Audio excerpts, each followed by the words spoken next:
안녕하세요. 안녕하세요. 쑥스럽지만 인사를 했습니다.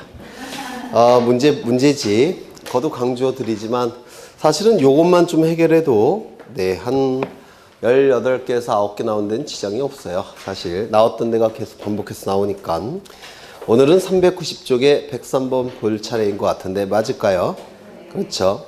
공간정보의 구축 및 관리 등에 관한 법령상 토지 소유자의 정리 등에 관한 설명으로 틀린 것은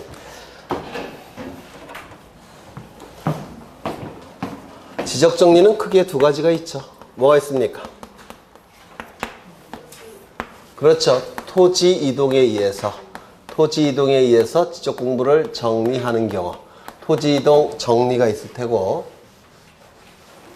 토지 이동에 의해서 지적 공부를 정리하는 경우 토지 이동 정리가 있을 테고 두 번째 소유자 변경에 의해서 지적 공부를 정리하는 경우 소유자 정리가 있을 겁니다. 이 두 가지를 합해서 지적 공부를 정리한다고 해서 지적 정리라고 부를 겁니다. 이 토지 이동 정리는 출제되는 게 정해져 있는데요. 먼저 지적소관청은 토지 이동에 의해서 지적 공부를 정리한다는 토지 이동에 의해서 지적 공부를 정리한다는 결의를 먼저 해야 됩니다. 왜 결의를 먼저 하느냐면 이 토지 이동 정리 결의를 하지 않게 되면 어느 시점에 지적 공부를 정리하는지 그 시점이 굉장히 불분명해져요. 그래서 이 지적 공부를 정리하는 그 시점을 분명하게 하기 위해서 지적소관청은 토지 이동에 의해서 지적 공부를 정리한다는 결의를 먼저 해야 된다는 겁니다. 시점을 명확하게 하기 위해서. 그래서 토지 이동 정리 결의를 먼저 하고 그리고 서류로서 작성을 합니다. 이를 토지 이동 정리 결의서 작성이라고 불러요. 이 토지 이동 정리 결의서는 두 번째 토지 대장 따로, 임야 대장 따로, 그리고 경계점 좌표 등록부 따로 구분해서 결의서를 작성합니다. 이건 무슨 의미냐면 토지 대장 정리할 때 토지 이동 정리 결의서 작성, 임야 대장 정리할 때 토지 이동 정리 결의서 작성, 경계점 좌표 등록부 정리할 때 토지 이동 정리 결의서 작성, 이렇게 따로 구분해서 작성을 해야 된다는 겁니다. 그 다음에 세 번째. 이 토지 이동 정리할 때는 토지 이동 신청서가 첨부가 돼야 돼요. 왜 토지 이동 신청서가 첨부가 돼야 되느냐면 보통은 소유자가 토지 이동을 신청하죠. 맞아요. 이 신청에 대해서 지적소관청은 토지 이동을 결정할 겁니다. 지적소관청이 토지 이동을 결정한 다음에 이제 지적 공부를 정리하게 됩니다. 그럼 결국은 토지 이동에 의해서 지적 공부가 정리가 될 텐데 이건 근원이 뭡니까? 뭐 때문에 결국은 토지 이동 정리가 이루어집니까? 소유자 신청 때문에 토지 이동 정리가 이루어지죠. 그래서 소유자 신청을 통해서 지적 공부를 정리한다는 것을 분명하게 하기 위해서 토지 이동 신청서가 첨부돼야 됩니다. 이거 이해가 되실까요? 그래서 토지 이동 신청서가 첨부가 돼야 되는데 문제는 환지를 수반하는 도시개발사업 시행 지역의 경우에는 토지 이동 신청서가 없어요. 도시개발 사업 시행 지역에서 환지를 수반할 때는 토지 이동 신청서 대신 뭐가 존재합니까? 네? 기억 안 나시죠? 도시개발 사업 같은 토지개발 사업이 이루어질 때 이때는 토지 이동 신청을 다른 게 대신하게 돼요. 뭐가 대신할까요? 도시개발 사업 완료 신고서가 도시개발 사업 완료 신고가 토지 이동 신청을 가름하게 됩니다. 기억나실까요? 전혀 처음 들어보십니까? 그렇죠. 도시개발 사업이 시행이 돼버리면 어떻게 됩니까? 토지가 바둑판 모양으로 바뀌죠. 토지가 바둑판 모양으로 바뀌니까 대규모의 토지 이동이 나타나겠죠. 맞아요. 이때 환지를 수반하게 되면 토지 이동 신청할 시간적 여유가 있을까요? 없을까요? 환지 절차를 진행하니라고 토지 이동 신청이 나타나지 않습니다. 따라서 환지를 수반할 때는 환지 절차가 진행돼야 되니까 도시개발 사업 완료 신고가 토지 이동 신청을 대신하게 됩니다. 토지 이동 신청할 여유가 없어요. 그래서 도시개발 사업 완료 신고가 토지 이동 신청을 가름하게 돼요. 따라서 환지를 수반할 때는 토지 이동 신청서가 아예 없습니다. 대신 뭐가 존재할까요? 도시개발 사업 완료 신고서가 존재해요. 그래서 환지를 수반하는 토지개발 사업 시행 지역의 경우에는 도시개발 사업 완료 신고서가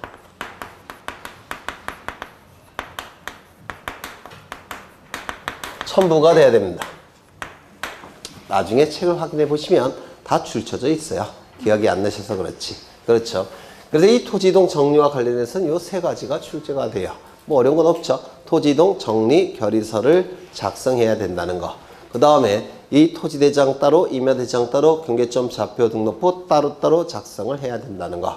시점을 명확하게 하기 위해서 토지이동 신청서가 첨부돼야 된다는 거. 도시개발 사업 시행 지역에서 환지를 수반할 때는 토지이동 신청을 할 시간적 여유가 없기 때문에 이때는 도시개발 사업 완료 신고가 토지이동 신청을 가름하게 되니까 도시개발 사업 완료 신고서가 첨부돼야 된다는 거. 이게 다예요. 출제가 되는 게. 그런데 소유자 정리가 문제가 됩니다. 이것도 먼저 지적소관청은 소유자 변경에 의해서 지적공부를 정리한다는 결의를 해야 됩니다. 즉 소유자 정리 결의를 해야 돼요. 그리고 서류로 작성을 해야 됩니다.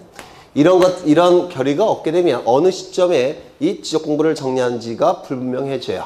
그래서 그 시점을 분명하게 하기 위해서 지적소관청은 소유자 변경에 의해서 지적공부의 소유자 부분을 정리한다는 결의를 한 다음에 서류로 작성을 해야지만 그 시점을 분명하게 할 수가 있습니다. 두 번째, 이 소유자 정리는 무엇 갖고 정리하는 겁니까? 등기 관련 자료 갖고 정리하는 거죠. 소유자 부분은 등기 관련 자료 갖고 정리를 하는 겁니다. 그래서 등기 관련 자료가 있어야 돼요. 그런데 문제는 신규 등록의 경우에는 등기 관련 자료가 있습니까? 없습니까? 신규 등록을 신청할 때는 등기부가 만들어지기 전 단계예요. 따라서 신규 등록을 할 때는 등기 관련 자료가 존재할 수가 없습니다. 이때는 지적소관청이 직접 조사해서 등록할 수밖에 없다는 겁니다. 등기 관련 자료가 없으니까. 그 다음에 네 번째는 요거는 대장입니다. 대장이에요. 대장에는 토지의 표시가 있을 테고 그 다음에 소유자 부분이 등록되어 있겠죠. 맞아요. 그런데 소유자 부분이 빈칸으로 되어 있다는 겁니다. 대장은 존재하는데 소유자 부분이 빈칸으로 되어 있다는 겁니다. 또한 등기부도 없는 상태예요. 그렇다면 이 토지는 누구 소유일 가능성이 높을까요? 무주의 부동산일 가능성이 높습니다. 등기부도 없고 대장은 있지만 대장에 토지의 표시는 있는데 소유자 부분이 빈칸으로 되어 있다는 겁니다. 그러면 소유자가 없을 가능성이 높죠. 소유자 없을 때 무주의 부동산 아닙니까? 따라서 무주의 토지일 가능성이 높다는 겁니다. 그럼 무주의 부동산은 우리 민법에 의해서 누구 소유로 봅니까? 국가 소유 재산으로 봅니다. 따라서 국유재산일 가능성이 높다는 겁니다. 국유재산일 가능성이 높은데 국유재산의 총괄청은 누굴까요? 기획재정부 장관이에요. 또는 별도의 관리청이 존재할 수도 있습니다. 그래서 국유재산으로 보기 때문에 총괄청이나 관리청이 국으로 등록을 신청하는 경우가 있습니다. 여기까지 이해가 되실까요? 국으로 등록을 신청할 때 이 신청에 대해서 지적소관청은 국으로 등록을 해야 됩니까? 등록할 수 있습니까? 국으로 등록할 수 있을 뿐입니다. 이 의미가 뭐냐면 등기부도 없고 대장은 존재하는데 대장의 소유자 부분이 빈칸으로 되어 있다면 소유자가 없을 가능성이 높지만 소유자가 존재할 수도 있습니다. 소유자가 존재하고 그 소유자가 자신의 소유권을 증명할 수도 있는 경우가 있어요. 예를 들어서 납세증명서 또는 계약서를 통해서 자신의 소유권을 증명할 수도 있죠. 그러면 소유권을 증명할 수 있는 자가 분명히 존재함에도 불구하고 국으로 등록을 해버리면 이건 뭐가 되는 겁니까? 국가가 개인의 재산을 강제 침탈한 겁니다. 맞아요. 이걸 방지하기 위해서 소유자가 없는 경우만 국으로 등록하는 겁니다. 그래서 등록할 수 있다 이렇게 돼 있지 등록해야 한다 이렇게 규정을 둘 수가 없다는 겁니다. 무슨 말인지 아시겠죠? 그래서 소유자도 없고 대장의 소유자 부분이 빈칸으로 되어 있는 경우에만 그때 뭐로 등록할 수 있다고요? 국으로 등록할 수 있다 이렇게 얘기합니다. 그 다음에 다섯 번째 불부합직. 이거 다 했던 거예요. 불부합 통지. 정확하게는 불부합 통지죠. 이 불부합 통지도 출제가 될 수가 있는데요. 여기 한 필지 토지가 존재합니다. 이 토지에 관한 정보는 수집이 돼서 두 개의 공적인 장부에 등록되겠죠. 이 장부는 지적공부가 될 겁니다. 지적공부에는 토지의 표시에 관한 내용이 등록이 될 테고 소유자에 관한 내용도 등록이 될 겁니다. 이 지적공부를 관리하는 국가기관은 누구죠? 지적소관청. 이 지적소관청은 행정부 소속의 국가기관이에요. 행정부 소속의 국가기관입니다. 또한 이 토지에 관한 정보가 수집이 돼서 지적공부에도 등록되지만 또 어디에도 등록이 됩니까? 등기부에도 등록이 될 겁니다. 맞습니까? 토지등기부에 등록이 될 겁니다. 표제부에 토지의 표시에 관한 내용이 등기가 될 테고 갑부에는 소유자에 관한 내용도 등기가 될 겁니다. 이 등기부를 관리하는 국가기관은 누굽니까? 등기소. 등기소는 행정부 소속이 아니라 사법부 소속의 국가기관이에요. 그러면 이 두 개의 장부에 등록된 정보들은 똑같은 내용이어야 되겠죠. 왜? 동일한 토지에 관한 정보가 담겨져 있기 때문에 여기에 등록된 내용과 여기에 등록된 내용은 일치해야 될 겁니다. 맞습니까? 그런데 이 내용이 일치해야 되는데 소속이 다르다 보니까 일치하지 않는 경우도 가끔은 발생합니다. 즉 토지의 표시가 일치하지 않는 경우도 있을 수 있고 소유자 부분이 일치하지 않을 수도 있다는 겁니다. 소속이 다르다 보니까. 그러면 토지의 표시가 일치하지 아니할 때는 무엇을 기준으로 무엇을 바꿔준다고 했습니까? 그렇죠. 이것을 기준으로 해서 이것을 바꿔줘야 됩니다. 이걸 변경 등기를 한다 이렇게 얘기를 해요. 토지의 표시 변경 등기를 한다 라고 얘기합니다. 따라서 이 토지 표시 부분이 정리가 되면 즉 달라졌다면 지적소관청은 등기소에 니네 토지의 표시 부분도 바꿔달라고 요구할 수가 있습니다. 이를 뭐라 부릅니까? 변경 등기를 촉탁한다 이렇게 얘기합니다. 지적소관청이 토지의 표시 부분을 정리했다면 즉 토지 이동 정리가 이루어졌다면 이거 고치겠죠. 이게 바뀌었으니까 이걸 기준으로 이것도 고쳐줘야 되겠죠. 따라서 지적소관청은 등기소에 변경 등기를 촉탁한다 이렇게 얘기를 할 겁니다. 두 번째, 이 부분이 다른 경우에는 무엇을 기준으로 무엇을 바꾼다고 했습니까? 이걸 기준으로 해서 이 부분을 정리해 줘야 됩니다. 이게 소유자 정리예요. 그렇다면 이 소유자에 관한 부분이 달라지는 등기가 이루어졌다면 예를 들어서 소유권이 A에서 B로 바뀌었다든지 또는 소유자의 이름, 주민번호, 주소가 달라졌다면 그때는 이 등기소는 니네도 정리하라고 통지해야 됩니다. 이걸 뭐라고 부르냐면 등기 완료를 통지한다 이렇게 얘기합니다. 따라서 여기에 관한 내용이 바뀌면 이 등기소는 지적소관청에게 니네 소유자 부분을 정리하라고 통지해 줍니다. 이를 등기완료 통지라고 불러요. 되셨을까요? 이 두 개의 제도를 통해서 두 개의 장부를 항상 일치시키려고 노력을 하는 겁니다. 두 개의 장부가. 이때 요 A가 주소지가 어디냐면 서울이었습니다. 그런데 경기도로 이사를 왔다는 겁니다. 그러면 이름, 주민번호, 주소가 바뀌는 등기가 무슨 등기입니까? 등기명의인 표시변경 등기라고 불러요. 소유권의 등기명의인 표시사항이 뭐죠? 이름, 주민번호, 주소죠. 맞아요. 이 등기명의인의 표시사항이 변경된다고 해서 등기명의인 표시변경 등기를 하게 됩니다. 이 등기가 완료가 되면 등기소는 지적소관청에게 등기명의인 표시변경 등기 완료 통지를 해줍니다. 그렇다면 요 지적소관청도 요 소유자 부분을 주소지를 바꿔줘야 됩니다. 경기도에서 서울에서 경기도로. 맞아요. 그래서 요 소유자를 정리하게 될 겁니다. 서울에서 주소지를 경기도로. 여기까지 되셨습니까? 그런데 정리하려고 보니까 여기에 토지의 표시 지번이 뭐라고 되어 있냐면 100에 11. 여기에 토지의 표시의 지번이 얼마로 되어 있냐면 100에 1로 되어 있다는 겁니다. 그러면 토지의 표시가 다르다고 한다면 여기서 얘기하는 요 토지와 여기서 얘기하는 요 토지가 다를 가능성이 있죠. 맞아요. 다를 가능성이 있기 때문에 요 소유자 부분을 정리할 수가 없습니다. 정리할 수가 없고 토지의 표시가 다르기 때문에 소유자 부분을 정리할 수 없다라고 통지를 해줍니다.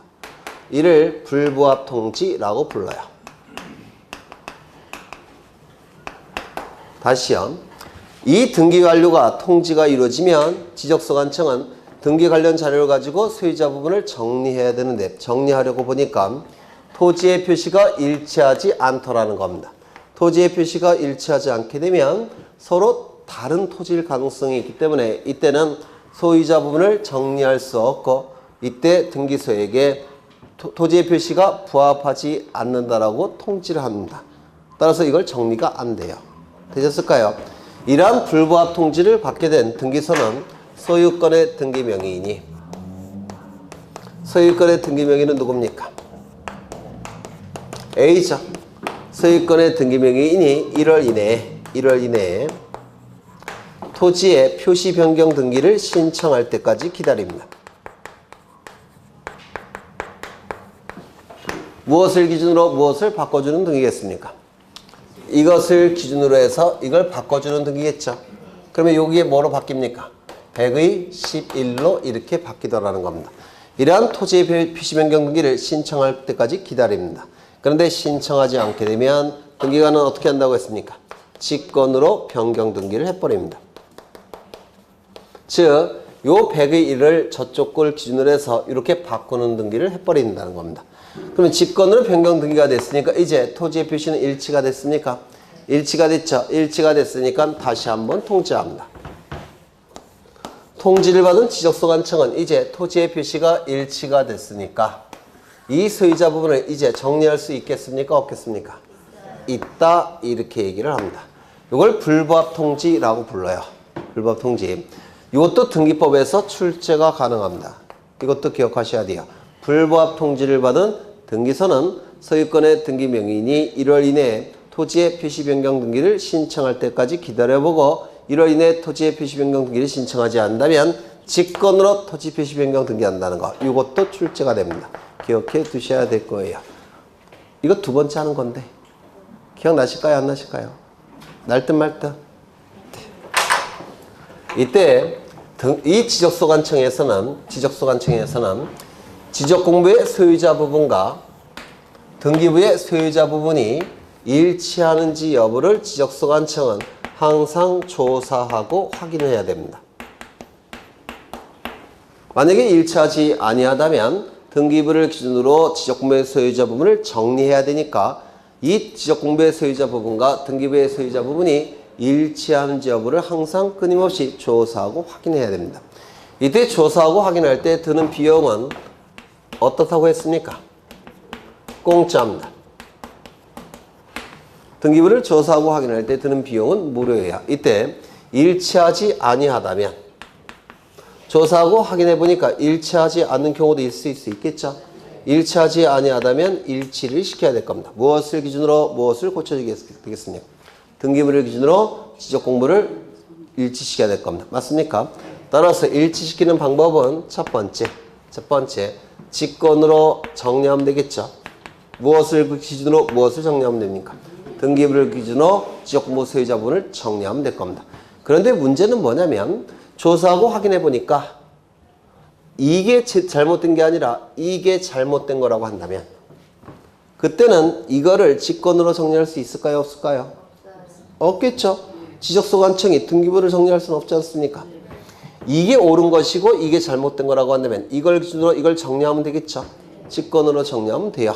그런데 조사하고 확인해 보니까 이게 제대로 된 것이고 이게 잘못된 거라고 한다면 이때는 직권으로 정리할 수는 없을 겁니다. 맞습니까? 이때는 소유자나 이해관계인에게 이것을 이것과 일치시키는 신청을 하도록 요구해야 됩니다.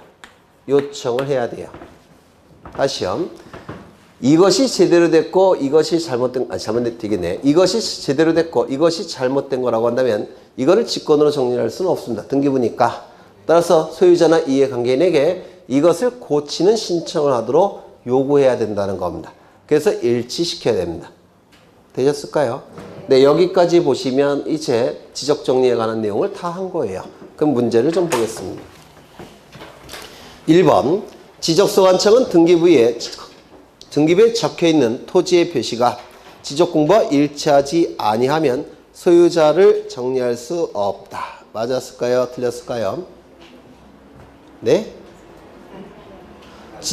등기부에 적혀있는 토지의 표시가 지적공부의 토지의 표시와 일치하지 아니하다면 지적소관청은 소유자 부분을 정리할 수 있습니까?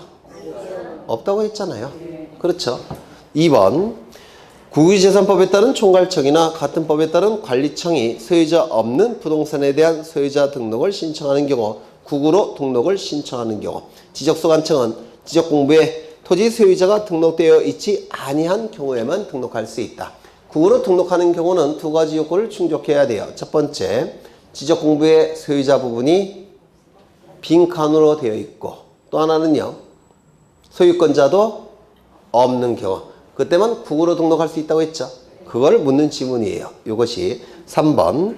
지적공부에 신규 등록하는 토지 소유자에 관한 사항은 등기관서에서 등기한 것을 증명하는 등기 관련 자료에 따라 정리한다. 맞았습니까?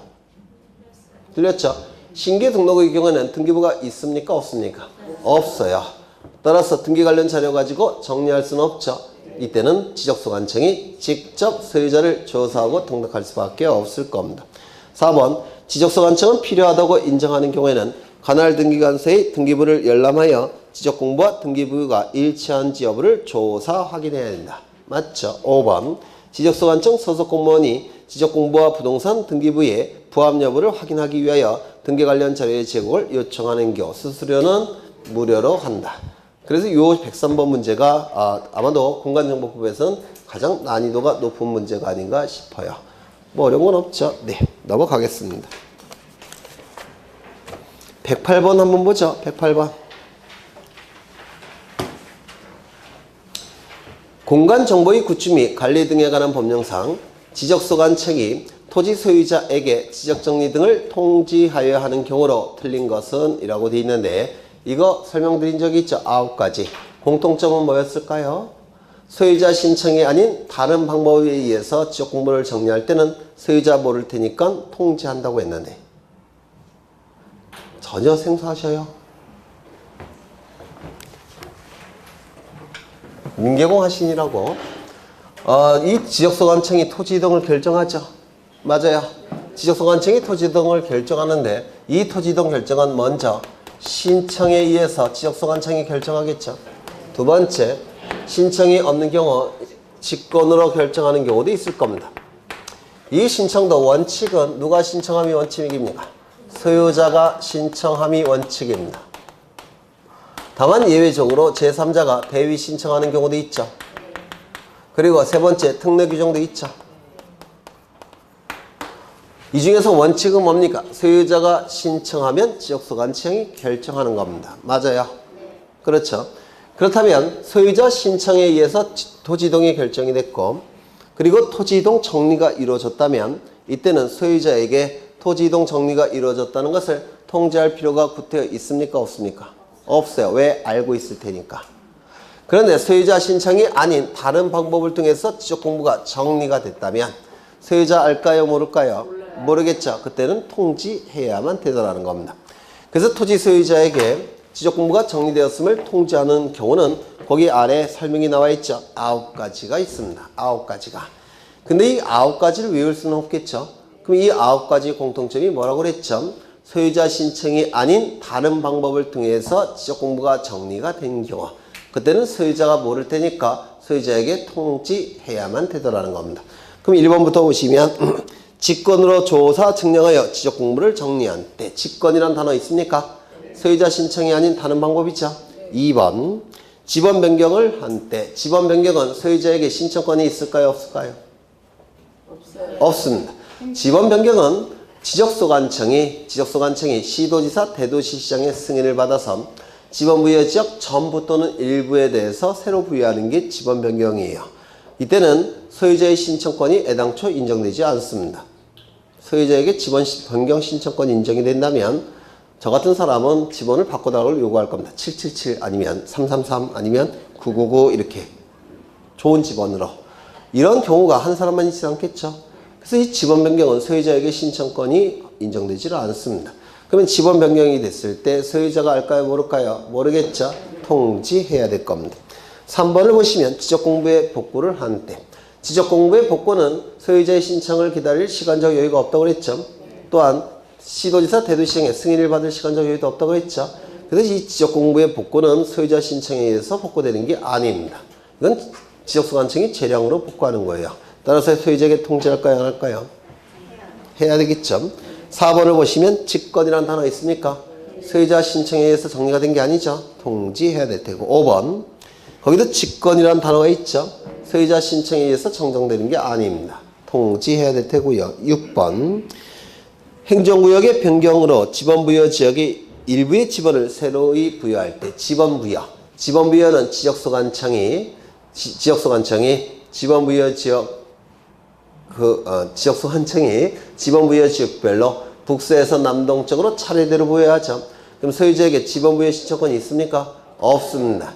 따라서 이때도 통지해야 될 겁니다. 그 다음에 또 뭐가 있나? 도시개발사업. 도시개발사업이 이루어지면 토지 소유자의 신청권을 박탈하고 사업 시행자만이 토지 이동을 신청할 수 있다고 했는데 기억나십니까? 따라서 소유자에게 신청권이 있습니까? 없습니까? 없어요. 따라서 통지해야 될 겁니다. 그 다음에 8번 대위 신청권자의 신청에 의하여 즉 대위 신청. 소유자가 신청하는 겁니까? 아닙니까? 아니죠. 소유자 모를 겁니다. 통지해야 됩니다. 9번은 따로 좀 암기를 부탁을 드렸어요. 1번부터 8번까지는 등기와는 관련이 없죠. 근데 9번은 변경 등기와 관련이 있죠. 그래서 9번을 자꾸 답으로 고르셔요. 그래서 9번은 따로 암기해 두셔야 합니다. 9번을 보시면 지적소관청이 토지 이동, 토지 표시 이동에 따른 등기를 촉탁할 때 소유자가 신청한 겁니까? 지적소관청이 촉탁한 겁니까? 지적소관청이. 따라서 소유자 모를 겁니다. 통지해야 돼요. 그래서 이 1번부터 9번까지가 시험에 잘 나오는데요. 이걸 우리가 외울 수는 없겠죠. 그래서 소유자 신청이 아닌 방법에 의해서 지적공부가 정리가 됐을 때 소유자는 모를 테니까 소유자에게 통지해야 된다는 뜻입니다. 요거 이해가 되실까요? 그런데 요 문제는 잘못된 문제죠. 28회 때. 1번 보시죠. 도시개발 사업 시행 지역에 있는 토지로서 그 사업 시행에서 제외된 토지의 축척을 지적소관청이 변경하여 등록하는 경우. 축척 변경은 소유자 신청에 의해서도 이루어지고 지적소관청의 직권에 의해서도 이루어지죠. 맞아요. 그럼 신청에 의해서 축척 변경이 이루어졌다면 소유자에게 통지할 필요가 있다 없다? 없다. 직권에 의해서 이루어졌다면 소유자에게 통지할 필요가 있다 없다? 있다. 그래서 이 1번 지문은 통지해야 되는 경우와 통지하지 않는 경우가 다 들어가 있습니다. 맞아요. 근데 2번을 보시니까 직권이라는 단어가 있죠. 3번을 보시니까 채권자가 대위하여라는 단어가 있죠. 그 다음에 4번을 보시니까 직권이라는 단어가 있고 5번을 보시니까 지번부여가 있죠. 이건 전부 다 소유자 신청이 아닌 거죠. 그러면 정답은 뭐를 기준으로 가답안이 나왔느냐면 1번을 기준으로 나왔습니다. 가답안은. 왜냐하면 1번은 신청에 의해서도 추적 변경이 가능하기 때문에 그래요. 그런데 나중에 정답이 수정이 됐는데 1번은 신청에 의한 추적 변경도 가능하지만 직권에 의한 추적 변경이 또 가능하죠. 그래서 1번이 명확한 답이 될 수 있습니까? 없습니까? 없어요. 그래서 모두 다 답 처리가 된 겁니다. 처음에 가답안은 1번으로 답이 나왔어요. 1번으로. 왜냐하면 신청에 의한 추적 변경으로 봤기 때문에 그래요. 하지만 추적 변경은 직권도 가능하죠. 그래서 1번은 반만 맞은 겁니다. 반만 맞았기 때문에 모두 다 정답 처리가 된 사안이에요. 되셨을까요? 네. 이런 건 문제집에 없어도 좋을 것 같은데. 이제 등기법을 보실까요? 등기법. 마지막 문제 하나 보죠. 109번. 공간정보 구축 및 관리 등에 관한 법률상 토지 이동 신청 및 지적 정리 등에 관한 설명으로 틀린 것은 1번 토지 소유자는 지적공부에 등록된 한 필지 일부가 형질 변경 등으로 용도가 변경된 경우에는 용도가 변경된 날로부터 60일 이내에 분할을 신청하여야 한다. 맞았습니까? 틀렸습니까? 맞았죠? 분할을 신청할지 말지는 토지 소유자의 자유의사에 달려있다고 했죠. 다만 예외적으로 한 필지 일부가 형질 변경 등으로 용도가 달라진 경우에는 용도가 달라진 날로부터 60일 이내에 소유자는 분할을 신청해야만 된다고 했는데 기억나십니까? 이유는 일필일목의 원칙을 지켜야 되기 때문에 그렇습니다. 그래서 맞는 지문이고 2번 지적소관청은 지적공부의 등록사항에 토지이동 정리 결의서의 내용과 다르게 정리가 된 경우 직권으로 조사 측량하여 정정할 수 있다. 이 등록사항의 오류 정정은 원칙은 소유자의 신청에 의해서 지적소관청이 정정함이 원칙이죠. 다만 일정한 경우 예외적으로는 소유자의 신청이 없을지라도 지적소관청은 직권으로 정정할 수 있다고 했죠. 그러면 직권으로 정정할 수 있는 경우가 총 10가지가 있는데 그 10가지의 공통점은 뭐라고 그랬죠? 명백한 자료가 있는 경우. 어느 누구에게도 손해가 발생하지 않는 경우. 기억나십니까? 그 10가지를 우리가 다 암기할 수는 없기 때문에 그 2가지 갖고 골라낸다고 했죠. 그러면 1번을 보시면, 2번을 보시면 지적소관청은 지적공부의 등록사항에 토지이동 정리 결의서의 내용과 다르게 정리가 된 경우 직권으로 조사 측량하여 정정할 수 있느냐. 토지이동 정리 결의서라는 명백한 자료가 있으니까 소유자의 신청이 없다고 하더라도 직권으로 정정할 수 있다는 겁니다. 맞습니까? 맞겠죠? 3번.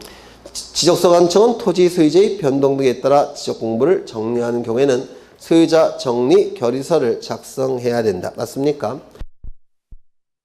소유자의 변동 등에 따라 라고 돼 있죠. 소유자 정리를 얘기해요. 그렇다면 소유자 정리 결의서를 작성해야 되겠죠. 4번. 지적소관청은 토지 이동에 따른 토지 표시 변경에 관한 등기를 할 필요가 있는 경우에는 지체 없이 관할 등기관서에 등기를 촉탁해야 된다. 지적공부의 토지의 표시가 달라졌다면 등기의 토지의 표시도 고쳐줘야 되겠죠. 따라서 지적소관청은 등기소에 변경 등기를 촉탁해야 될 겁니다. 그런데 등기부를 통해서 잘못된 내용이 공시가 되는 건 짧을수록 좋죠. 짧을수록 좋은 거죠. 따라서 지체 없이 촉탁하는 겁니다. 지체 없이. 그 다음에 5번. 지적소관청은 토지 이동에 따른 토지 표시에 관한 변경 등기가 필요한 경우 그 등기완료의 통지서를 접수한 날로부터 며칠이 됩니까? 15일 이내에 소유자에게 통지하는 것이죠. 그럼 변경 등기가 필요 없는 경우에는 지적공부에 등록한 날로부터 며칠 이내에 7일 이내에. 기억나십니까? 등기소 갔다 와야 되는 경우는 긴 거 15일. 등기소에 갔다 올 필요가 없는 건 짧은 거 7일. 기산점도 기억하셔야 된다고 했죠. 지적소관청이 등기소가 보내온 등기완료 통지서를 지적소관청이 접수한 날로부터 15일.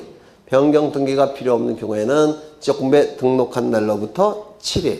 네, 계속 반복해서 출제가 되는 거죠. 그 다음에 이제 등기법 들어가겠습니다. 1번.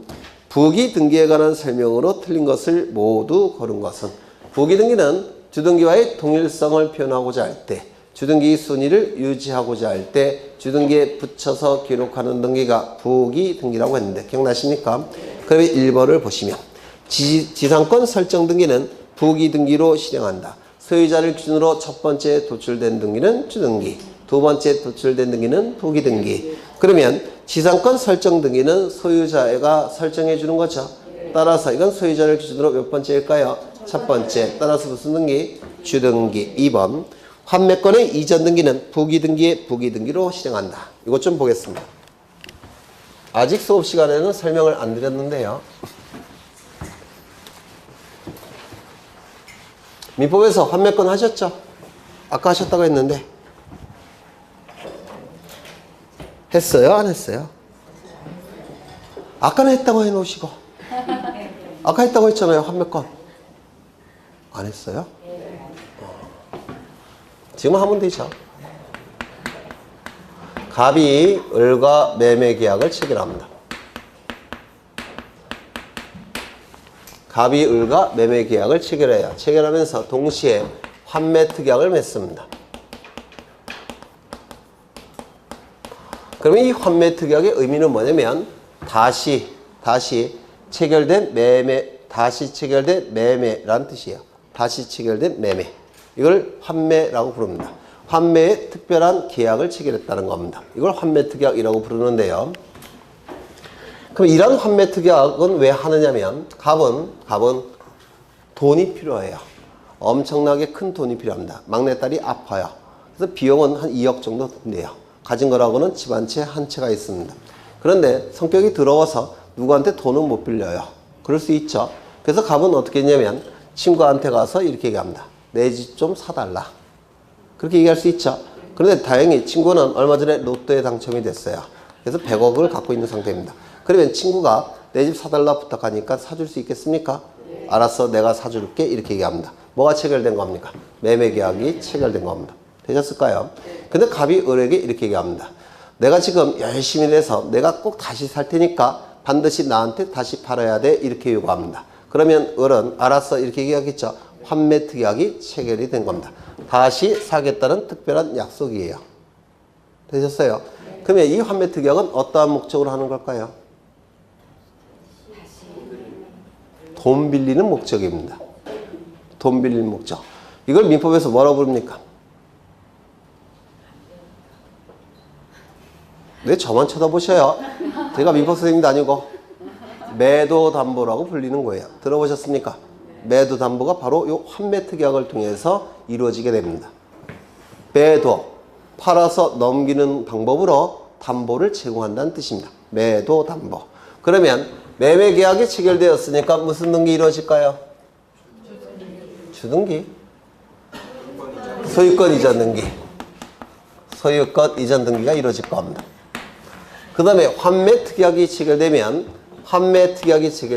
이 갑에게 환매권이라는 권리가 발생합니다. 이 환매권은 형성권이라고 불러요. 형성권. 환매의 의사표시만에 의해서 환매가 성립이 되기 때문에 환매권은 형성권입니다. 그럼 형성권이니까 이거는 등기할 수 있을까요? 없을까요? 물건이 아니에요. 없어요. 물건이 아니니까 등기할 필요가 없죠. 네. 맞아요. 이 취득한 환매권을 제3자에게 대항하기 위해서 이 환매특약을 등기하는 경우가 있습니다. 이를 환매특약 등기, 환매등기라고 불러요. 이 환매권이 발생하는 데는 등기가 필요합니까? 필요 없습니까? 필요 없어요. 왜? 물건이 아니니까. 다만 환매특약만에 의해서 환매권은 발생하지만 이 환매권을 다른 자에게 대항하기 위해서 그때는 환매등기라는 걸 할 수가 있습니다. 그러면 공시가 되니까 갑의 환매권은 대항력이 발생을 합니다. 되셨을까요? 여기까지 되셨습니까? 그렇죠. 그러면 나중에 요 갑이 환매권을 행사합니다. 환매권을 행사하게 되면 환매가 이루어지게 돼요. 다시 체결된 매매계약이란 뜻입니다. 다시 체결된 매매계약에 의해서 무슨 등기가 이루어질까요? 소유권 이전 등기가 이루어집니다. 누구의 이름으로? 갑의 이름으로. 요거는 누구의 이름으로? 을의 이름으로. 그래서 소유권을 되찾아오는 겁니다. 결국은 돈을 빌린 거죠.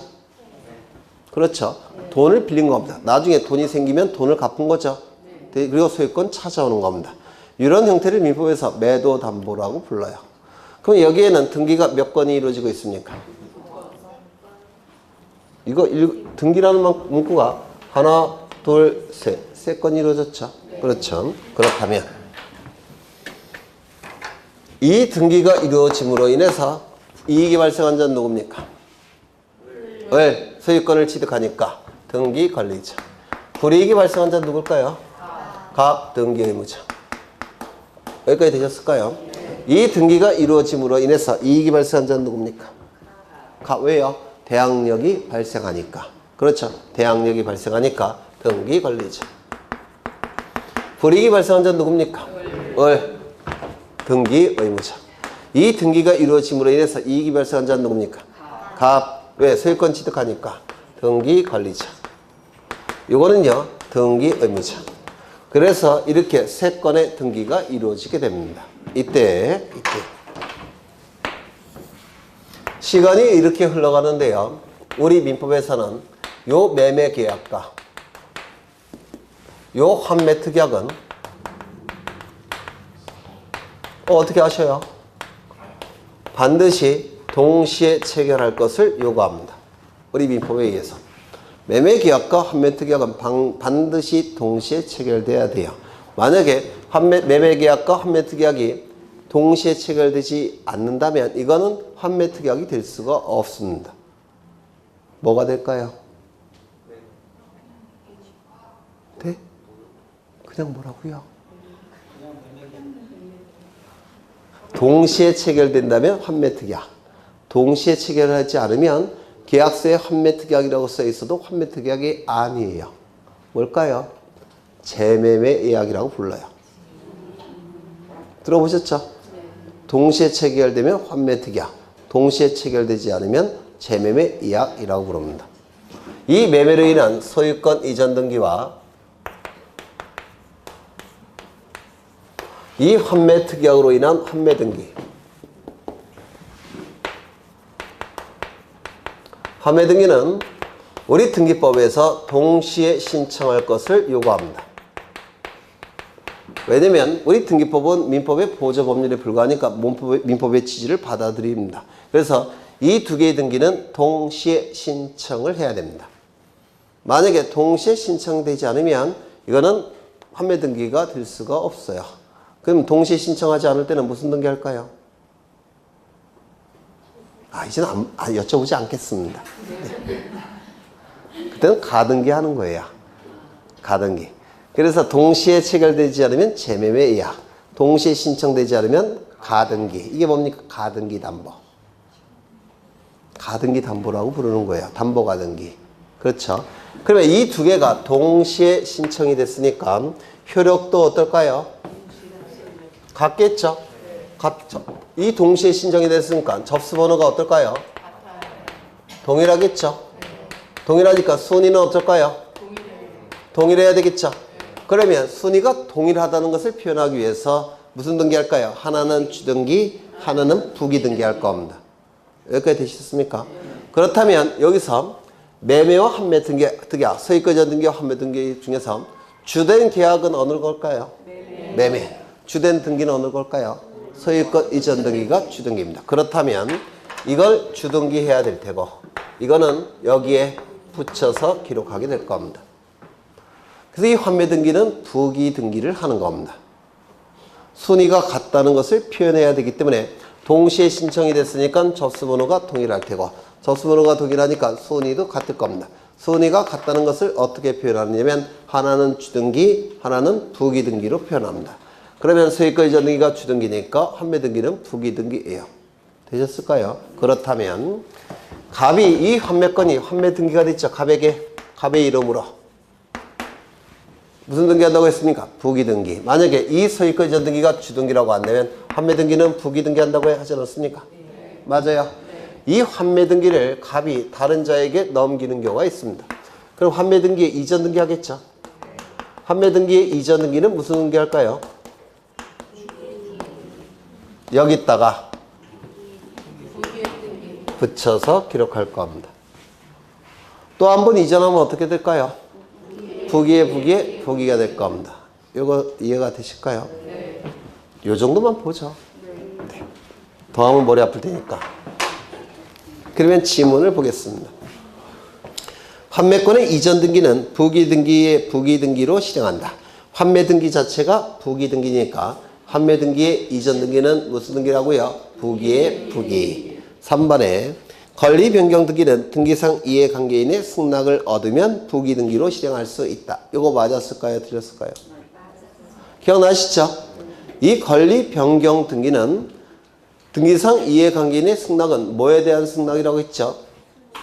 순위 유지에 대한 승낙이라고 했죠? 순위 유지에 대한 승낙이 있다면 순위가 유지가 될 테니까 무슨 등기? 부기 등기. 순위 유지에 대한 승낙이 없다면 순위가 유지되지 않으니까 무슨 등기? 주등기. 기억나셔요? 네. 워낙 여러분 강조했죠. 스리를 보시면 한 개의 주등기, 여러 개의 부기등기가 있는 경우 부기등기 상호간의 순위는 부기등기 순서에 의한다. 맞습니까? 맞아요.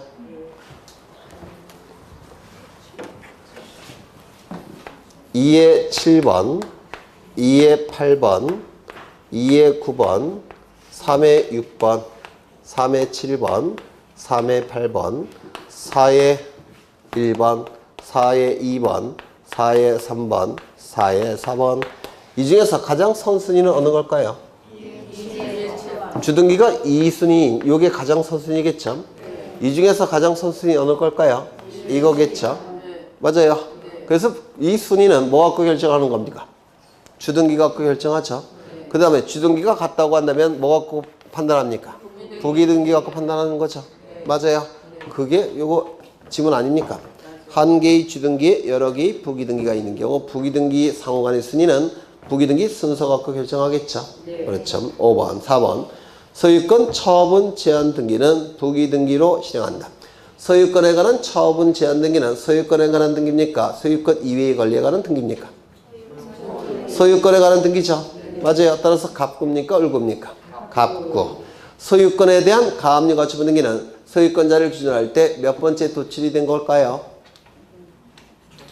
첫 번째. 소유권에 대한 가압류 가처분이니까. 그렇죠. 그러면 소유자로부터 첫 번째 등기니까 주등기겠습니까? 부기등기겠습니까? 주등기. 두 번째, 전세건에 대한 가압류 가처분 등기는 갑구일까요? 을구일까요? 을구. 전세건에 대한 가압류 가처분 등기는 소유권자를 기준으로 할 때 몇 번째일까요? 두 번째. 따라서 주등기, 부기등기. 부기등기. 어려우셔요? 예전에 했는데 다시요. 소유권에 관한 가압류 가처분 등기는 소유권에 관한 등기니까 갑구에, 소유권 자체에 대한 가압류 가처분 등기니까 소유권으로부터 첫 번째 도출된 등기예요. 따라서 갑구의 주등기로 하게 될 겁니다. 임차권에 대한 가압류 가처분 등기라고 한다면 이건 소유권에 대한 가압류 가처분이 아니죠. 따라서 을구에, 소유권자를 기준으로 해서 첫 번째는 임차권이겠죠. 두 번째는 가압류 가처분이겠죠. 따라서 주등기, 부기등기, 부기등기. 정리하죠. 소유권에 대한 가압류 가처분 등기는 갑구의 주등기로 하게 될 겁니다. 소유권 이외의 권리에 관한 가압류 가처분 등기는 당연히 을구의 부기등기로 하게 될 겁니다. 어려우셔요? 안 어려운데. 넘어가 보죠. 안 어려우면 한 번만 더 보죠. 2번을 한번 보겠습니다. 부기등기를 하는 경우가 아닌 것은. 요즘 부기등기가 대단히 시험에 잘 나와요. 거의 매해 출제된다고 생각하시면 됩니다. 1번. 등기명이 개명한 경우에 하는 변경등기. 이름 바뀔 때 하는 등기이죠. 등기명이 표시변경 등기가 될 겁니다. 이름이 바뀐다고 해서 완전히 다른 사람이 되는 겁니까? 아니죠. 동일성을 표현해야 되니까 무슨 등기? 부기등기. 2번. 공유물을 분할하지 않기로 하는 약정등기. 이게 약정등기죠. 약정등기는 그 등기법에 근거 규정이 있을 때 언제나 무슨 등기 한다고 했습니까? 부기등기. 약정등기는 부기등기 한다고 했죠. 그 다음에 지상권 이전 등기는 소유자를 기준으로 할 때 몇 번째일까요? 두 번째. 지상권 설정 등기는 첫 번째 주등기. 이전 등기는 두 번째겠죠. 따라서 무슨 등기? 부기등기. 4번에 전세권을 목적으로 하는 저당권 설정 등기. 이는 소유자로부터 몇 번째일까요? 두 번째. 따라서 무슨 등기? 부기등기. 5번 등기 전부 말소된 경우 전부 말소회복 등기는 무슨 등기일까요? 주등기. 전부 말소회복은 주등기, 일부 말소회복은 부기등기라고 했죠. 네, 아주 쉬운 문제예요.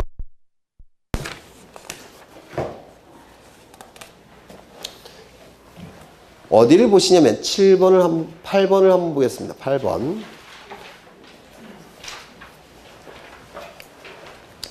구분 건물 등기에 관한 설명으로 틀린 것은 1번. 상가 건물도 일정한 여건을 갖춘 경우에는 구분 점포마다 각각의 소유권 보전 등기를 할 수 있다. 맞았을까요? 틀렸을까요? 이거 확실히 아십니까? 설명드렸죠? 구분 점포 또는 평면 매장이라고 했죠. 구분 점포나 평면 매장의 경우에는 구조상의 독립성이 인정되지 않지만 일정한 요건을 갖췄을 경우에는 구분 건물로 등기할 수 있다고 했죠. 그 일정한 요건은 암기 안 하셔도 돼요. 뭡니까? 첫 번째, 판매 시설이거나 운수 시설일 것, 바닥 면적의 합계가 1000제곱미터 이상일 것, 바닥에 견고한 표지가 설치되어 있을 것, 건물 번호가 부착되어 있을 것. 이러한 요건을 충족했다면 구조상의 독립성이 인정되지 않는다고 하더라도 등기할 수 있다고 했죠. 네. 그래서 1번 집은 맞았을 테고요. 2번. 구분 건물로 될 수 있는 객관적 요건을 갖춘 경우 건물 소유자는 구분 건물로 등기하여야 합니까? 할 수 있을 뿐이죠. 그래서 구분 의사가 있다면 구분 건물로 등기할 테고 구분 의사가 없다면 일반 건물로 등기한다고 했는데 따라 설명 안 드려도 되겠습니까? 그렇죠. 3번. 등기관은 구분 건물에 관한 등기 신청을 받은 경우 신청서의 첨부 서면 또는 공지 사실 등에 의하여 그 건물이 구분 건물이 아니라는 의심이 있는 경우에는 실질적 심사권이 없다. 맞아요. 예전에 등기법이 개정이 되기까지는 등기관은 구조상의 독립성, 이용상의 독립성을 확인하기 위해서 현장 조사권이 있었습니다. 현장에 가서 조사할 권리가 있었는데요. 그걸 실질적 심사권이라는 표현을 썼습니다. 그런데 그 현장 조사권이 등기법에서 삭제가 됐습니다. 이제는 현장 조사권이 없어요.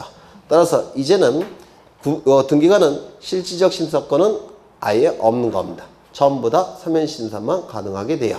그래서 이 지문은 맞는 지문이 될 겁니다. 4번. 집합 건물의 규약성 공용 부분은 일정한 요건을 갖춘 경우 전유 부분으로 소유권 보존 등기를 할 수 있다. 맞았을까요? 틀렸을까요? 맞았죠? 여기서 일정한 요건은 무슨 뜻일까요? 규약이 폐지된 경우. 이거 기억나십니까? 만들어지기는 전유 부분으로 만들어졌는데 규약이나 공정증서를 통해서 공용 부분으로 전환시킨 부분을 뭐라고 했습니까? 규약상 공용 부분. 만들어지기는 전유 부분으로 만들어졌으니까 구조상 독립성, 이용상 독립성이 있기 때문에 면적이 특정된다고 했죠. 따라서 면적이 특정되니까 면적을 기록해야 될 표제부는 존재한다라고 했습니다. 기억나십니까? 이거 그림 그려야 돼요.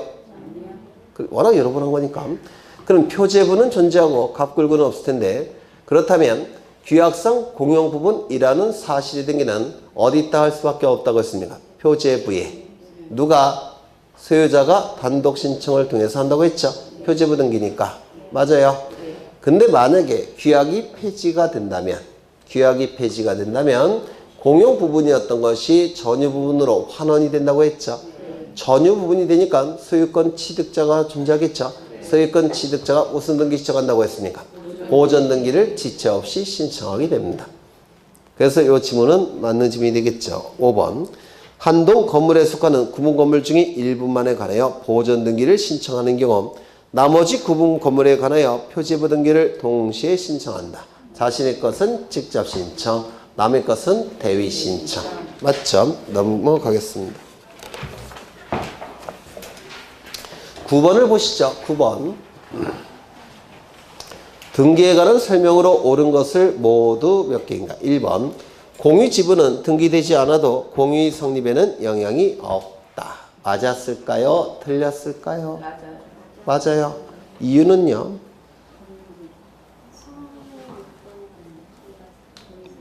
안 들려요. 해설이 없나요? 공유 지분은 등기부에 등기가 돼야 되죠. 그런데 등기되지 않아도 공유 성립에는 영향이 없습니다. 왜 그럴까요? 네? 민법 규정 때문에 그래요. 민법 규정 때문에. 공유 지분이 등기부에 등기되지 않으면 민법에서는 균분한 것으로 추정합니다. 들어보셨어요? 예, 균분한 것으로, 균등한 것으로 추정이 되니까 같은 양의 지분을 갖고 있다고 보겠다는 겁니다. 그래서 1번 지분은 맞는 지분이에요. 이거 이해가 되실까요? 2번. 상속으로 인한 지상권 이전 등기는 부기 등기로 한다. 소유권자로부터 몇 번째일까요? 따라서 무슨 등기일까요? 부기 등기. 3번. 지상권은 한 필지 토지 특정 일부에 성립할 수 있다. 맞죠? 4번. 지역권에서의 승역지는 한 필지 토지 전부이어야 된다. 틀렸죠? 일부에도 상관이 없죠. 5번. 전세권이 소멸되었으나 그 등기가 말소되지 않고 있는 건물에는 새로운 전세권의 설정 등기를 할 수 없다. 이유는요?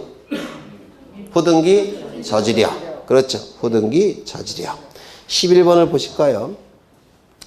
등기가 가능한 것은 이라고 되어 있는데 1번. 갑소유 농지에 대하여 을이 전세권 설정 등기를 신청한 경우 등기할 수 있을까요? 왜요? 농지는 전세권 아니에요. 맞습니다. 이 농지에 대한 전세권은 인정되지 않습니다. 이유는요. 조선이 망한 이유를 역사학자들은 뭐로 볼까요? 네? 네, 맞습니다. 소작농이에요. 지주전호제, 소작제도 이것 때문에 망했다고 봐요. 따라서 우리나라가 새로 강복이 됐을 때 헌법이 만들어졌죠. 헌법에는 어떠한 규정을 두고 있냐면 경자유전의 원칙을 두고 있습니다. 즉 농사를 짓는 자만 땅을 가질 수 있다는 원칙이에요. 경자유전의 원칙. 조선이 지주전호제, 소작제도 때문에 망했다고 보기 때문에 헌법이 처음에 만들어질 때 경자유전의 원칙을 헌법에 딱 집어넣을 수밖에 없었습니다. 그러면 이제 소작제와 가장 유사한 제도는 뭐냐면 농지에 대한 전세권이에요. 따라서 헌법의 원칙에 따라서 우리 민법은 농지에 대한 전세권 등기를 처음부터 금지시킵니다. 농지는 전세권 설정이 허용되지 않아요. 소작제도와 가장 유사하기 때문에 그렇습니다. 요거 이해가 되실까요? 따라서 우리 민법에 의해서 농지에 대한 전세권은 금지되어 있기 때문에 농지에 대한 등기 신청이 있을 때, 전세권 등기 신청이 있을 때 등기관은 등기해 줄까요? 안 해줄까요? 안 해줍니다. 이건 등기해서는 안 되는 겁니다. 요거 이해가 되실까요? 그런데 농지에 대한 전세권만 소작제와 유사해요. 농지에 대한 지상권은 소작제와 유사할까요? 안 유사할까요? 왜요? 왜요? 지상권은 농사와 관련이 없어요. 아까 말씀드렸죠? 건물, 기타, 공작물, 소유 목적, 수목의 소유 목적. 맞아요. 농사와 관련이 있습니까? 없어요. 그럼 농지에 대한 인척권은 어쩔까요? 예외만. 어떻게 알긴 다 아시네요. 중개법에서. 아, 맞습니다. 농지에 대한 인척권은 금지되어 있어요. 다만 이건 예외가 허용이 됩니다. 가능은 해요. 그러면 왜 농지에 대한 인척권은 가능한가? 이건 인척권은 기간이 짧아요. 그래서 지주전호제, 소작제도와 좀 다르다고 본 겁니다. 기간이 짧으니까 전세권은 기간이 길 테고 그렇죠. 그래서 네, 농지에 대한 인척권도 가능합니다. 예외적으로. 금지되어 있는 건 뭐만 금지되어 있습니까? 전세권. 저당권은 금지되어 있을까요? 아니요. 그 소작제와 관련이 없죠. 네. 그래서 농지에 대한 전세권만 금지되어 있습니다. 되셨을까요? 2번. 갑과을이 공유한 건물에 대하여 갑 지분만의 보존등기 신청할 수 있습니까? 아까 보신 건데. 네. 공유자 1인이 자신의 지분만에 대한 보존등기 신청할 수 있습니까? 아니요. 없다고 했죠. 공유자 1인이 전원 명의로 보존등기 신청할 수 있습니까? 네. 이거 가능하다고 했죠. 3번. 공동 상속인 갑과 을 중 갑이 자기 상속 지분만에 대한 상속등기 신청할 수 있습니까? 아니요. 안 된다고 했죠. 전원 명의로 상속등기 신청할 수 있습니까? 네. 있다고 했죠. 4번. 가압류 결정에 의하여 가압류 채권자 갑이 을 소유 토지에 대해서 가압류 등기 신청할 수 있습니까? 맞습니다. 네. 네. 촉탁에 의한 등기예요. 신청에 의한 등기가 아니라 촉탁에 의한 등기입니다. 신청했다면, 채권자가 신청했다면 등기해 줄까요? 안 해줄까요? 안 해줍니다. 가압류 가처분 등기는 법원의 촉탁에 의한 등기라고 하지 않습니까? 네. 맞아요. 근데 거긴 뭐라고 되어 있습니까? 가압류 등기를 신청한 경우 이렇게 되어 있죠. 네. 해주지 않을 겁니다. 5번. 가등기 가처분 명령에 의하여 가등기 권리자 갑이 을 소유 건물에 대하여 가등기 신청을 한 경우 가등기 해줄까요? 안 해줄까요? 해줘요. 해주죠. 가등기 가처분 명령 결정에 의한 가등기는 단독 신청이라고 했죠.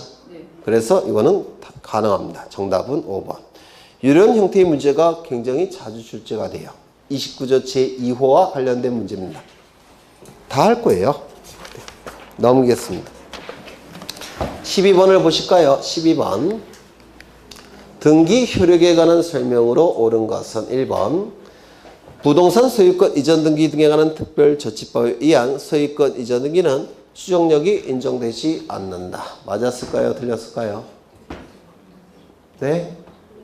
틀렸죠? 어디가 틀렸어요? 더 강한 추정력이 인정이 된다고 했죠. 등기의 권리 추정력은 70에서 80%를 신뢰할 수 있다는 건데 특별조치법에 의해서 이것이 90%까지 올라간다고 했죠.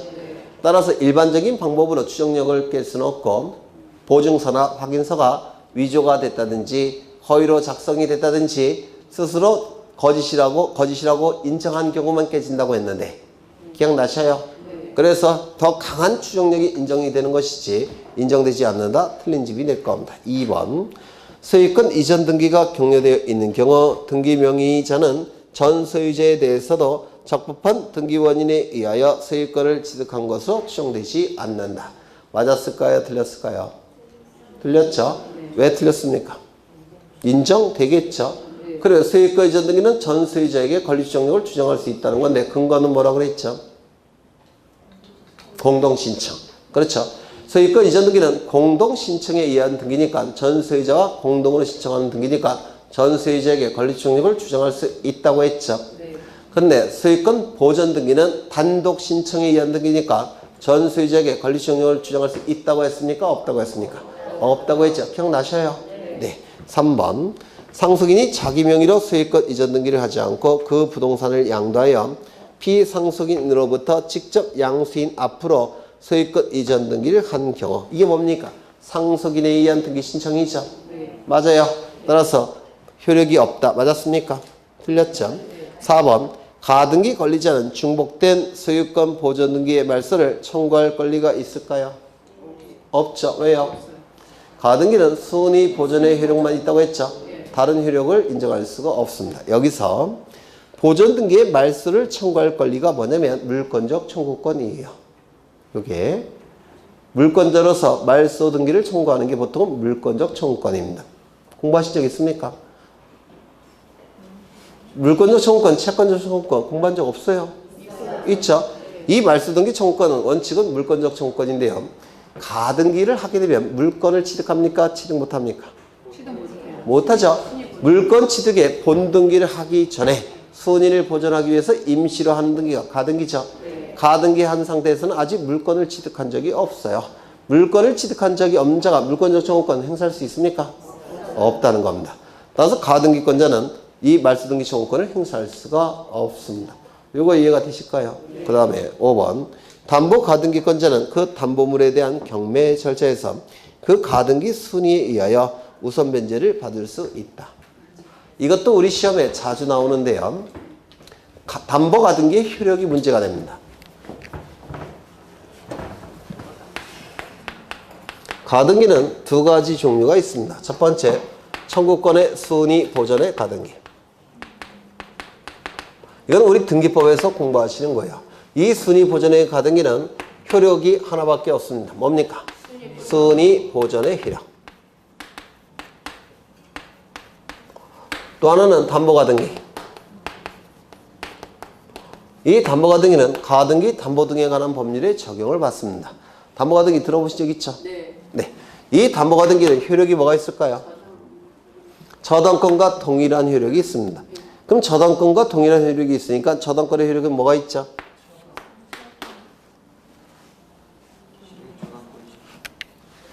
왜 저만 쳐다보셔요? 저당권자는 피담보 채권이 변제되지 않으면 저당권 실행하겠죠. 저당권을 실행하는 첫 번째 절차는 뭐죠? 법원에 경매를 청구하는 것. 경매 청구권.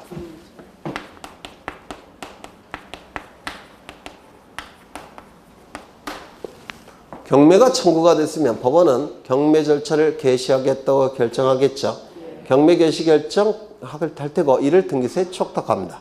그때 나온 등기가 경매 개시 결정 등기예요. 경매 개시 결정 등기는 압류 등기와 같은 효력이 있기 때문에 이 경매 개시 결정 등기는 처분 제한의 등기라고 얘기합니다. 경매 개시 결정 등기를 한 다음에 경매 절차가 진행이 됩니다. 그리고 경락인이 소유권을 취득할 겁니다. 언제 소유권 취득합니까? 경락대금을 다 낸 시점. 맞아요.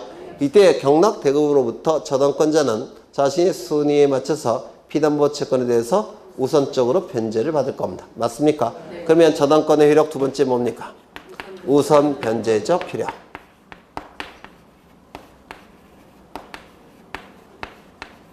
세 번째, 이 저당권은 담보물권이죠. 일반 채권자보다 우선해서 보호를 받죠. 그러면 채무자가 파산 선고를 받게 되면 저당권자는 일반 채권자와 달리 별도로 변제받을 권리가 있습니다. 다시요. 채무자가 파산 선고를 받게 되면 채권자가 많이 있지 않습니까? 그 중에 일반 채권자도 있고 저당권자도 있겠죠. 저당권자는 물권자죠. 담보물권자. 따라서 담보물권자는 일반 채권자와 별도로 우선적으로 변제받을 권리가 있습니다. 이 이름이 뭘까요? 네? 별채권. 일반 채권자와 별도로 변제받을 수 있는 권리. 우선해서 변제받을 수 있는 권리. 별채권. 저당권의 효력은 이 세 가지가 있습니다. 그러면 담보가등기 효력도 이 세 가지가 있는 겁니다. 이게 우리 민법과 등기법 양측에서 한 번씩 출제가 됐어요. 좀 기억해 두실 필요가 있습니다. 하나 더. 그렇다면 순위보전의 가등기와 담보가등기는 효력이 다르죠.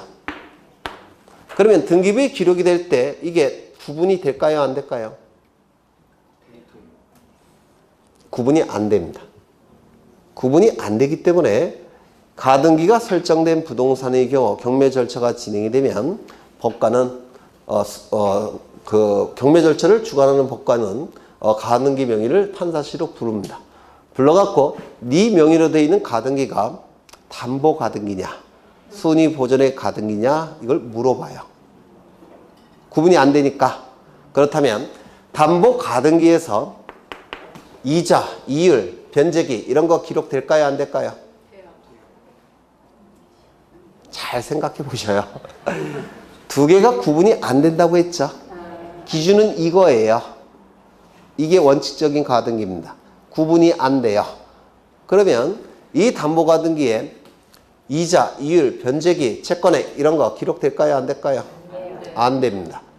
이것과 생긴 게 똑같기 때문에 그래요. 이거 이해가 되십니까? 그렇죠. 네. 좀 기억해 두실 필요가 있습니다. 그러면 지문을 보시죠. 담보 가등기권자는 그 담보물에 대한 경매의 절차에서 가등기 순위에 의하여 우선 변제를 받을 수 있다. 이게 뭡니까? 우선 변제적 효력. 되셨을까요? 그래서 답은 5번. 그 다음에 넘어가 보죠. 14번 한번 풀어보죠. 13번을 풀까? 13번. 등기 효력에, 좀 쉬었다 하죠. 쉬었다 하겠습니다.